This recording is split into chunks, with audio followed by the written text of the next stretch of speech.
আসসালামু আলাইকুম ওয়া রাহমাতুল্লাহি ওয়া বারাকাতুহু। হিন্দু ভাইদের প্রতি আদাব।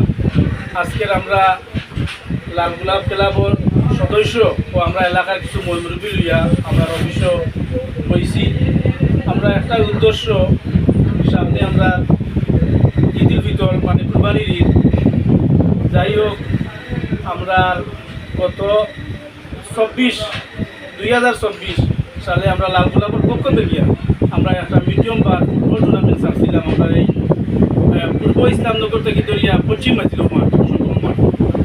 তো দীর্ঘ আকাশ আবহাওয়া খারাপ বা এই টুমা তো ক্ষেতগ্রস্ত হওয়ার কারণে বিভিন্ন সমস্যার কারণে আমরা খেলাটা প্রায় 2 বছর থেকে টপিক রয়ে গেছে। তো আমরা যাই হোক আমরা অনেক চেষ্টা করি আর খেলাটা ঈদ বাদে দেওয়ার আপনারা ইয়ে করবা সপ্তাহ করে ধন্যবাদ জানাই।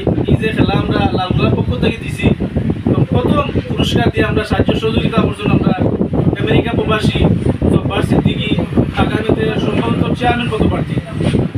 দ্বিতীয় পুরস্কার আমরা দিয়া সহযোগিতা করছেন আমরা আমার প্রাণপ্রিয় ভাতিজা লন্ডন প্রবাসী তালুকদার মামুন আহমেদ, বড়বাড়ির তৃতীয় সন্তান আপনারা জানেন।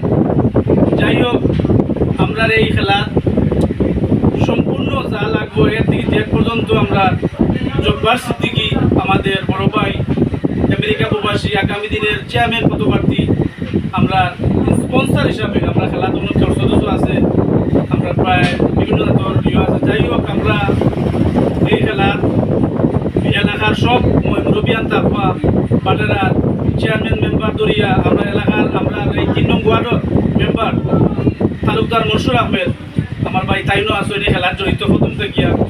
আর এই এলাকার সব গণ্যমান্য তোমার চাপা আমরা আশাবাদী আমরা একটা ডেট আমরা এমপি সাহেবের পাইতাম, আমরা এমপি সাহেবের যোগাযোগ করবো।